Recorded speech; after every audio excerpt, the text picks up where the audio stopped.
Okay, so far when we're looking at our graphs of sine and cosine, we've done amplitude and reflections. Those go hand in hand, so going up to some value or down to some value, or starting in the reverse way. And then we've also looked at period shifts, which means that we're increasing the frequency of completing more cycles in the period of 2 pi, or completing less cycles in the period of 2 pi. And remember, to find our period, I'm just going to write this out so we have this. Our period normally for sine and cosine is 2 pi, because that's how big our unit circle is. But this is going to be 2 pi over b to find our period. And that's going to come up again today to actually look for, in graphing our sine and cosine, we need to find our period as well. And then we're going to add on today, which is our phase shifts. So the first thing that we're going to look at, again, is we're going to look at the sine graph. So just so we can see what that looks like. So again, this is our normal sine value. And we are going to look at this new sine value of x minus pi over 4. Oops, over 4. So this is our new graph. So it doesn't look that different as you're looking at that graph. All we've really done is we're taking this regular sine graph and we've shifted it over. And it actually ends up being that we shifted over exactly pi over 4 units. So our new 0, instead of being at 0 and pi and 2 pi, is at 0 plus pi over 4, which is pi over 4, pi plus pi over 4, so 5 pi over 4, and then 2 pi plus pi over 4, which will end up being then 9 pi over 4. So those are the new zeros of our graph. Our amplitude's still the same because we still have a 1 outside.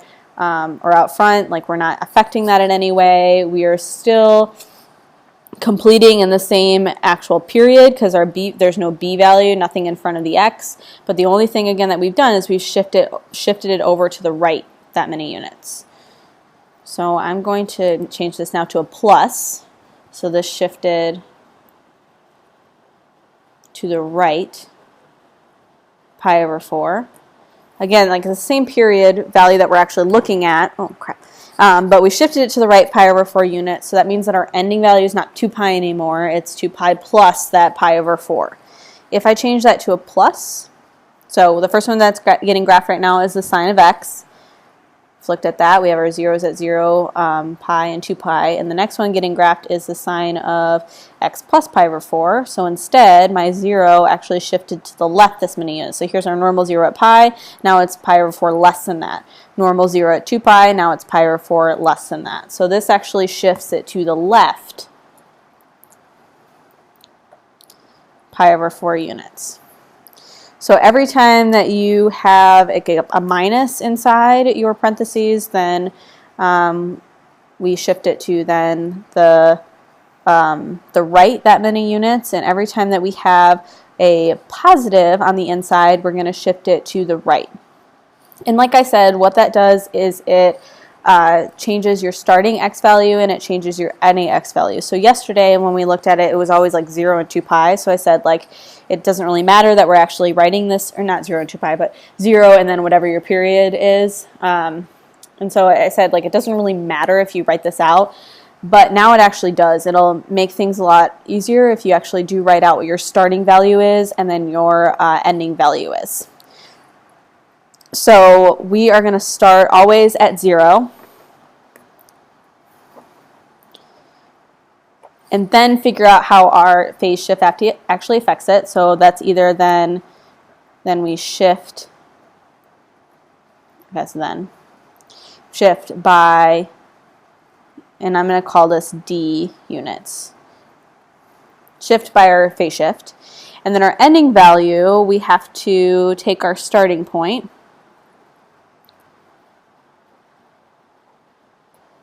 And then what actually determines the actual ending of our sine or cosine completing that whole cycle is the period length.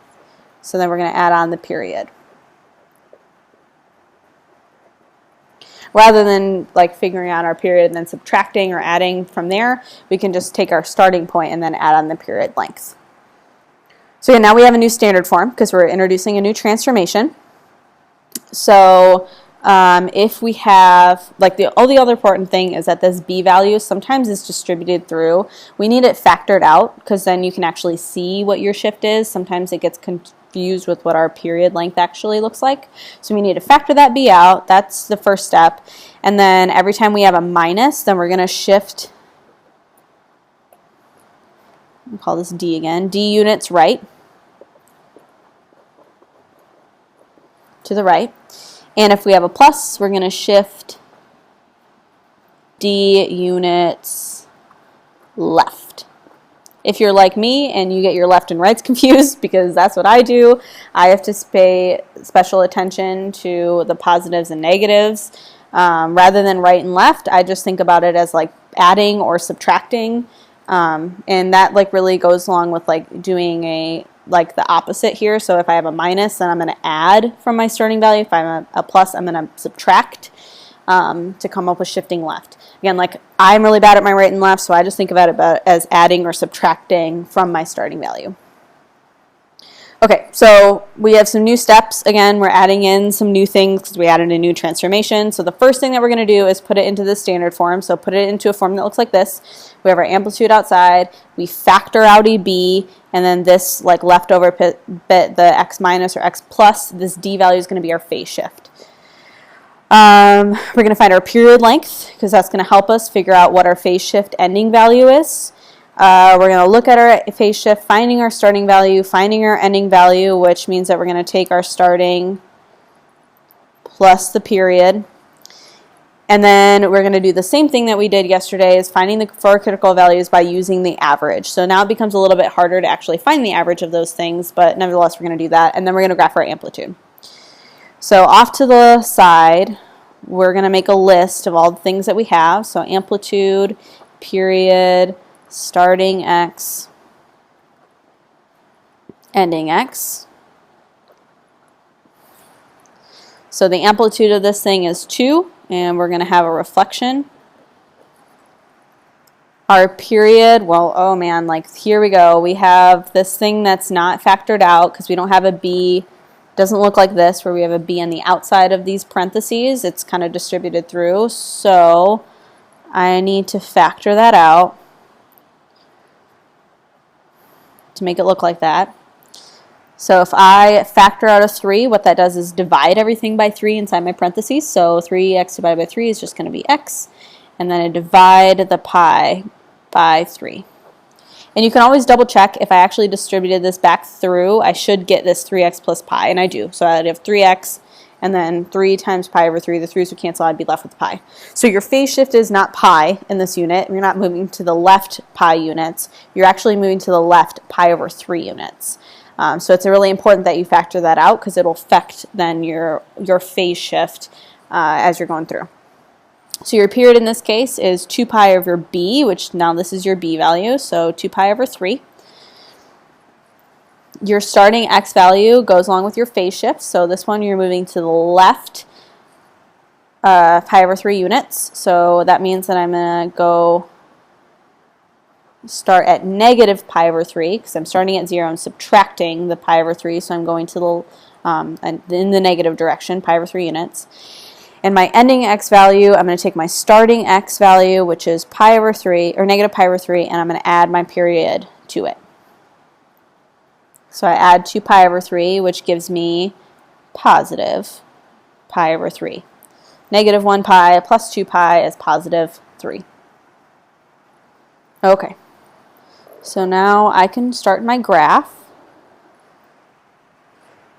I'm going to put at least my 2 critical values on there that I know. Oops, that's not really symmetric, but that's okay. Here's negative pi over 3 and then positive pi over 3.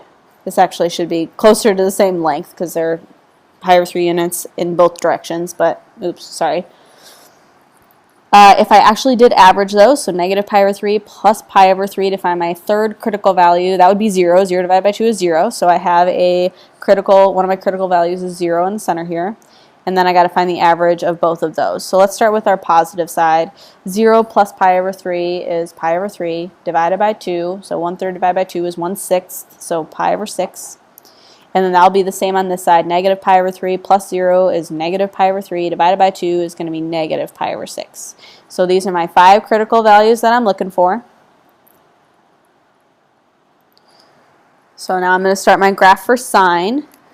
So normally our sine value, again, we have zeros at like our first, third, and fifth critical point. So I'm going to put those in at negative pi over 3, 0, and pi over 3.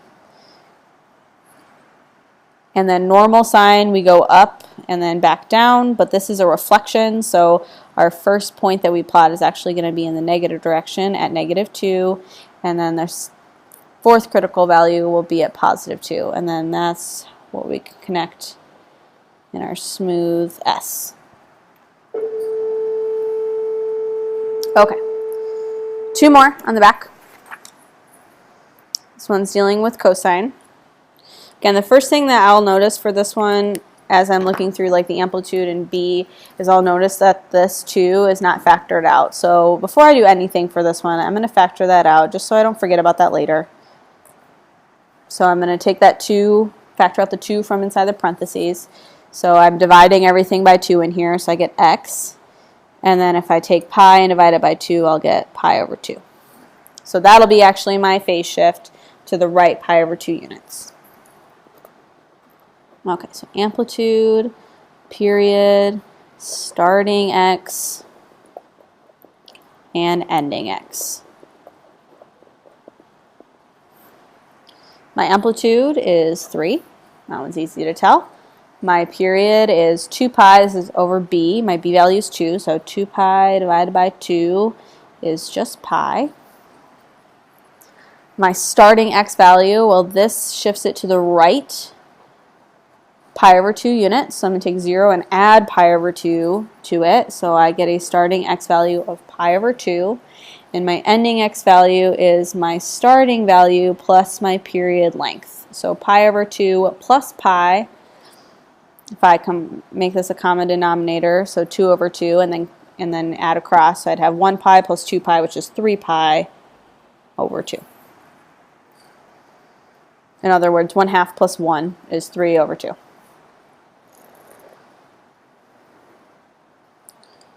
Okay, so pi over 2 here, and 3 pi over 2, and it doesn't have to be super accurate. What I'm really looking for is the critical values. So then in order to find this is my first and fifth, in order to find my third, I got to average them. So pi over 2 plus 3 pi over 2 is 4 pi over 2, which is, I'll write this up just so so this would be our first critical value. So 1 pi over 2 plus 3 pi over 2 is 4 pi over 2, which that should be 2 pi on the top. 4 divided by 2 is 2 over 2, which will just be pi. Didn't want to go too much. Okay, same idea. Let's average these. 1/2, or pi over 2 plus pi. If you can do it in your calculator if you want, but sometimes it's good to develop this number sense. So pi over 2 plus pi, we've already actually done that one. It's 3 pi over 2. We divide that by 2, and if we multiply by the reciprocal here, multiply by 1/2, we'll get 3 pi over 4. I always like to think, though, if I'm taking a fraction on top and I'm dividing it by 2, that I'm just really making the denominator bigger. So I'm multiplying those two numbers to get to my 3 pi over 4. Again, you can do it on your calculator if you want. And then this one I'll just talk through rather than writing it out. If I have pi plus 3 pi over 2, so that's 2 pi over 2, so I'll have 5 pi over 2, and divide that by 2, and I'll get 5 pi over 4. So those are my 5 critical values. My amplitude is 3. So I'm going to label my y values. Cosine has zeros at my second and fourth. And cosine looks like this, where we start up and then go down. So we're going to start at pi over 2, our starting point here, be up at 3 units, or at y value of 3. At pi, we're going down to 3, back up to 0, and then back up to 3.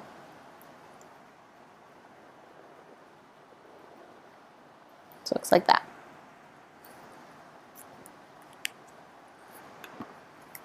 one more, a teeny bit harder. This one again, we don't have our B value factored out, so I'm going to do that first, just so I don't make a mistake. This one's a little bit harder to factor out, because when I actually like take out the 3, the first one's the same, it's just going to be x. But this second part, if I take pi over 2 and I factor out a 3, again, every time we factor something out, we're dividing by it. Just because like if I went the reverse way and I distributed through, I'd be multiplying. So I'm going to divide by factoring it out. So if I take pi over 2 and I divide by 3, again, like that's kind of this idea where I'm taking some number and I'm dividing by something, so my denominators will multiply. So pi over 2 divided by 3 is going to be pi over 6. So again, that's going to be my phase shift. This is going to the right. It's going to add. Our B value is 3. Our amplitude in this case is 1/2, and we're going to reflect it. So let's not forget that part. Our period length, our B value here is 3, so it's going to be 2 pi over 3. Our starting x and ending x, we still have to figure out. Our starting x, since this is a minus on the inside, it's going to go to the right, so I'm going to be starting at pi over 6. And my ending x value, I take my starting x and I add on my period. So if I was going to do this and get a common denominator, I would have to multiply this one by 2, so I'd have 4 pi over 6. So 1 pi plus 4 pi is 5 pi over 6.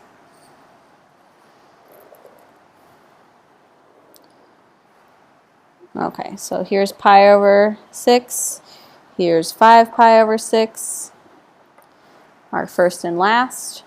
We're going to average those, so 1 pi over 6 plus 5 pi over 6 is 6 pi over 6, which is just pi. Pi divided by 2 is pi over 2. Remember, don't forget to actually divide it by 2. Like if I just had that, pi is actually here. It's bigger than 5 pi over 6, so you need to make sure that you're dividing by 2 when you actually average it. I'll average these two, so pi over 6 plus pi over 2, I'll write this one out just so we can look at it, divided by 2. So pi over 6 plus pi over 2, that's going to be 3 pi over 6 if I come up with a common denominator. That's 4 pi over 6 over 2, which you can reduce this now and then divide by 2, or I'm going to just leave it as 4 pi over 12 and then reduce it from there. So I get pi over 3.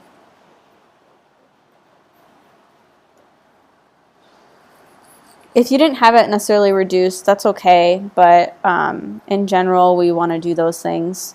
And this one I'll write out too just so we can see. So pi over 2 plus 5 pi over 6 all over 2. So this will be 3 pi over 6 again. Find a common denominator, make that 1/2. I'll get 8 pi over 6 divided by 2, which is 8 pi over 12, which if I reduce that down, divide this by 4, divide this by 4, I get 2 pi over 3. If I'm losing you on the whole simplifying thing, know that you have your calculator. Please come talk to me. There are easy ways to do it on your calculator. You don't have to stress about this. This is not the hard part. Well, I mean, it's the hard part, I guess, but like this stuff is just the algebra part. It's not the actual trig. Like just finding common denominators and finding the average between two things. Like, don't stress. If that's something that you want to learn how to do in your calculator really fast, because that's what, like, honestly, if I have things that are more complicated than what I'm doing now in my head, like, because I can do all these things in my head, but if that's, you know, if you feel uncomfortable with that, or like you'll make mistakes, just do it on your calculator. Like, I would do that same thing. Like, if I wanted to average these two things, I'd ignore the pi's. So that's 1/2, and this is 5/6. Add them together, divide by 2, and then find a fraction, and that's 2/3, so 2 pi over 3. So like there are ways to do it on your calculator. So if this is something that you're weak at, know that you have your calculator. Know that you don't have to stress too much about it. Our amplitude is 1/2, so I'm going to label these as 1. And again, normal cosine has zeros at 2, or second and fourth critical value.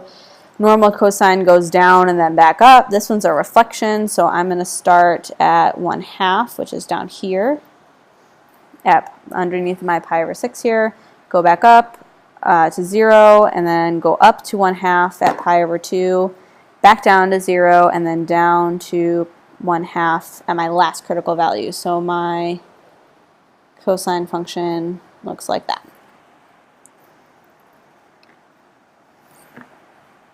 This last one I'm going to have you do by yourself, but I'm going to set you up for it. So normally,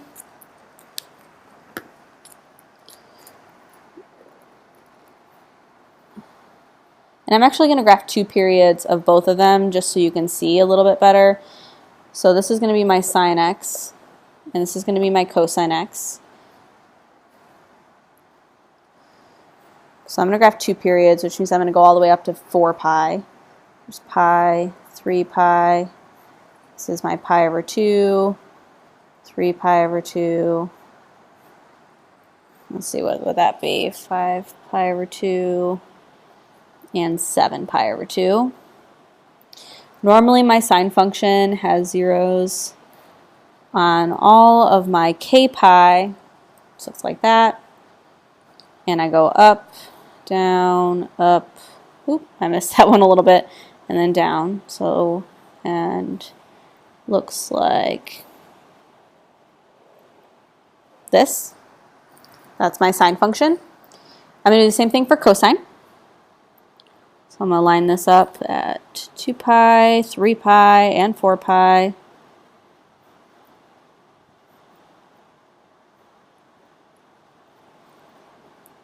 And all my intermediate values of pi over 2, 3 pi over 2, 5 pi over 2, 7 pi over 2. Cosine has zeros on all of my k pi over 2, my odd ones. I start up, go down, go back up, down, back up.